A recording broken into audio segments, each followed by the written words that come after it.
this paper, I'm going to talk about financing of infrastructure, especially One Road and One Belt. First of all, I think in each countries along One Belt, One Road in Asia, domestic savings has to be promoted. Major success of Asian growth comes from domestic savings. In 1997, Asia was hit by Asian financial crisis.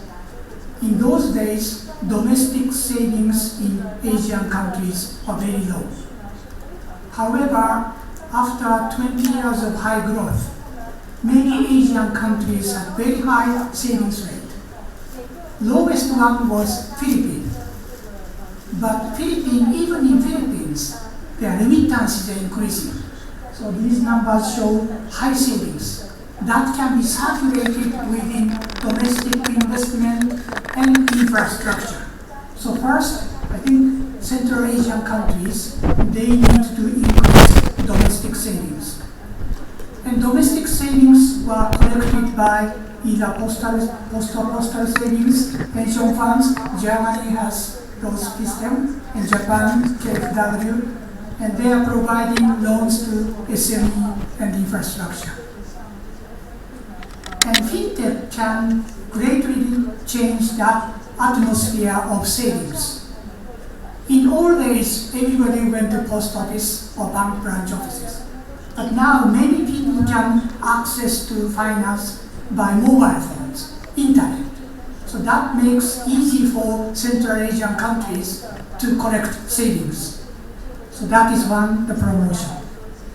Secondly, this shows the needs of investment in many Asian countries. On the last column is the ratio to GDP. South Asia, Southeast Asia, Central Asia, 7-8% for GDP. And biggest one is power. Next one is transport, telecommunications. These are the needed infrastructure investment into the region. However, infrastructure has lots of risks. One is political risk. If the head of the government or prime minister changes, all of a sudden infrastructure stops. Secondly, construction risk. Originally, it may be planned 2 or 3 years, but sometimes it takes 5-6 years. And thirdly, operation and maintenance costs. And if the finance comes from overseas, then exchange rate risk, number 4. And after the completion of infrastructure like roads, then environmental issues is come out. So there are huge risks in infrastructure investment. However, usually user charges are the main sources of finance for infrastructure, highway tolls and water fees and so on.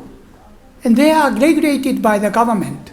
So that means user charges are always lower than total cost. That means it is very difficult for private investors to come into.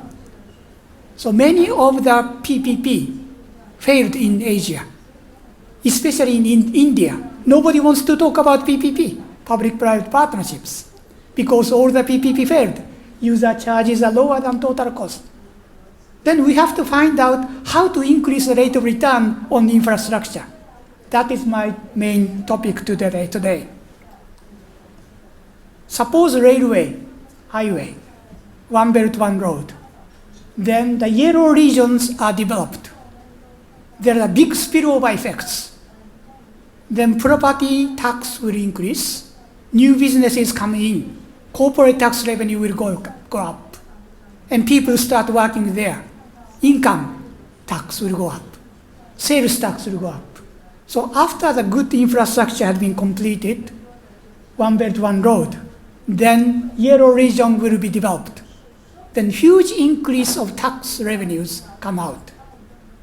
In the past, all those tax revenues went to the government. But those tax revenues were attributed from this infrastructure. In other words, in the past, user charges were the only sources of infrastructure finance. But spillover effects will create big tax revenues in the region. That is a red line. And suppose 50% of those tax revenues were returned to infrastructure investors from private sector, then dotted line will become the rate of return for infrastructure.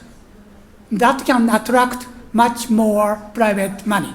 Furthermore, these tax increase will keep on going 20 years, 30 years. Then pension funds, insurance are the good target of their investment in infrastructure investment. So this is a case of Philippines, Manila Highway, red one. Then you can see T-1T are the tax revenues under construction. So it increased. And at the end of T, this road has been completed. But T+1, T+2, the tax revenue started to diminish because it takes 3 or 4 years that good companies comes in there and utilize these highway. And after 4 years, and in the bottom you can see red mark, tax revenue went almost twice, and it was keep on going up. So in other words, tax revenue will definitely go up after 4 years, and it was keep on rising. Then if part of these tax revenues were returned to infrastructure investors, then the private sectors would be willing to make investment into here. Next one is Uzbekistan's railway. In this case, connectivity is very important. Whether this railway is connected to the market, connected to the port. And after the connectivity has completed, there's a significant increase in spillover effects. And along these railways, there were 5% increase of growth in industrial output and 7% increase in services sector. Agricultural sector gained 1%. And next is a Japanese fast train, bullet train in Kyushu Island, Southern Island. This is a changes in tax revenues. Again, it's very similar. During construction period, tax revenue went up. But after the phase 1, tax revenue declined. But in the second phase, tax revenue went up. So it takes certain period of time for the regions to be developed, and connectivity was also important. This line had been connected to large city of Osaka and Tokyo. Then they brought businesses to this region. So suppose these tax revenues are returned to the investors, we can compute the incremental tax revenues by difference in different method. Looking at very close to the region, then the red line, then we can compute the tax revenues along this highway. Then we compare the tax revenue in blue regions where there are no tax revenues. Then we can identify how much tax revenue had been obtained by this highway or railway or fast train. That is a method we did. Then we can compute the incremental tax revenues comes from this infrastructure. Then government can look at the previous year's incremental tax revenue and put 50% as an injection of subsidies to private investors.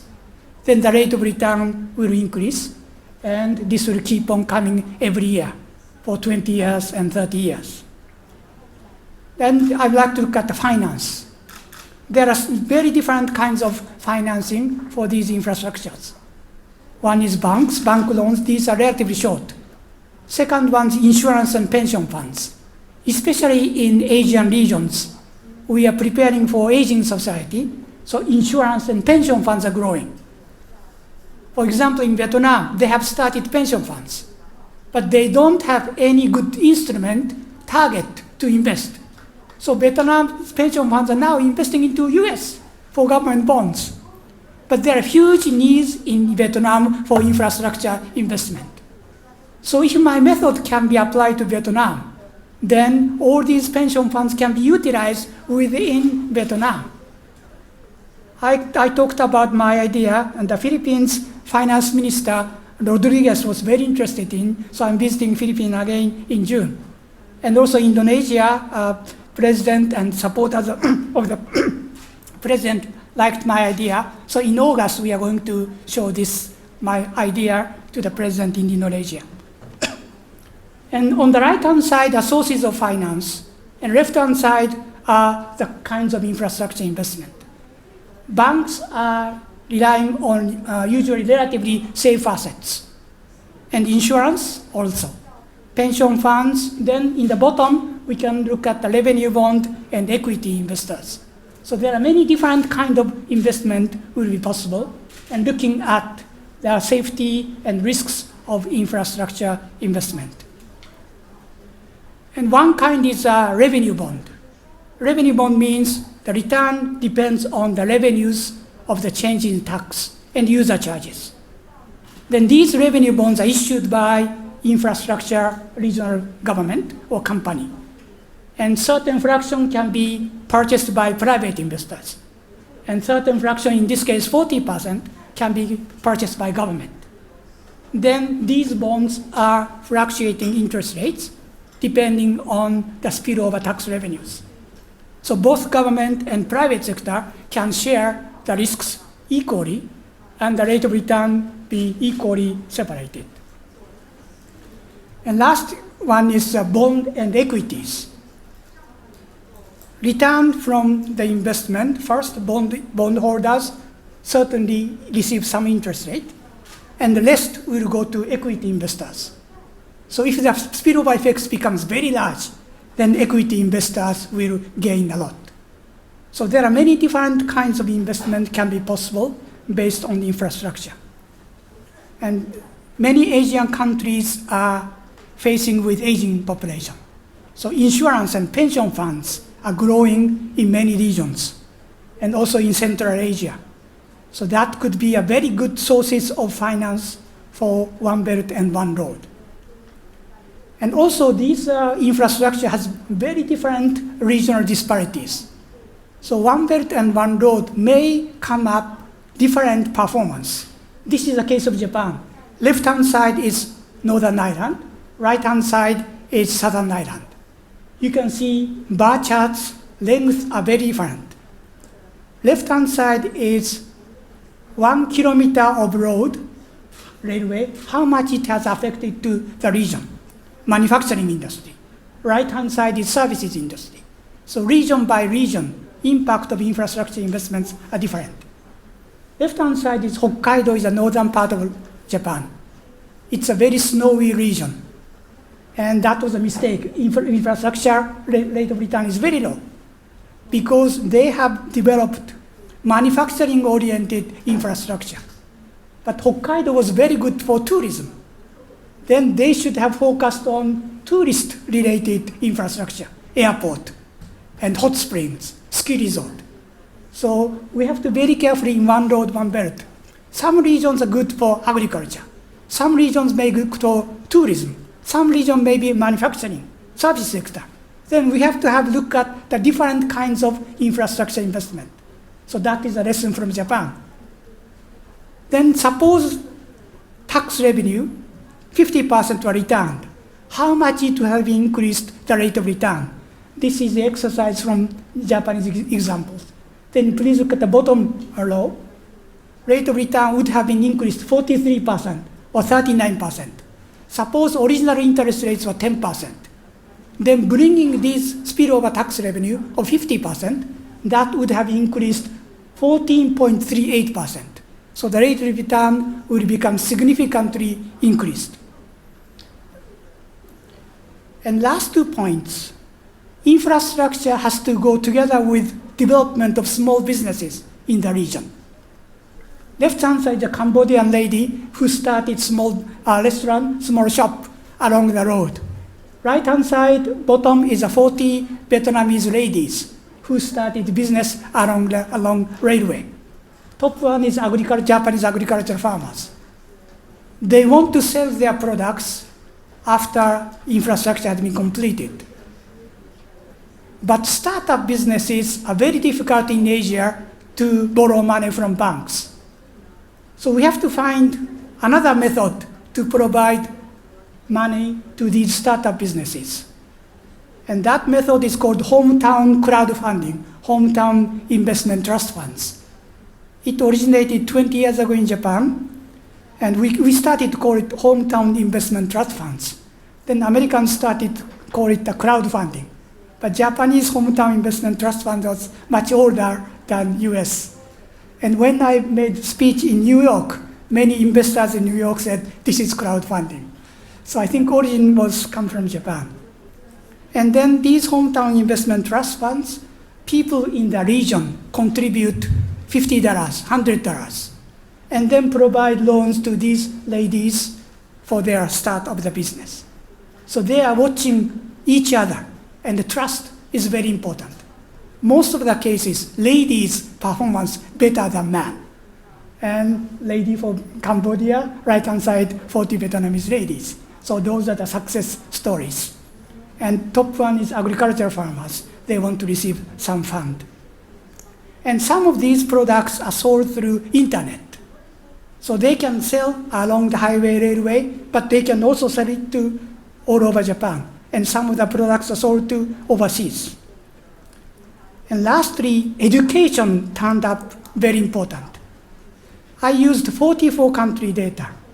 Then infrastructure together with secondary high school education, infrastructure together with university educations had a statistically significant impact on spillover effects in 44 countries' data. Secondary school is very good for ordinary workers, and university is high-level workers.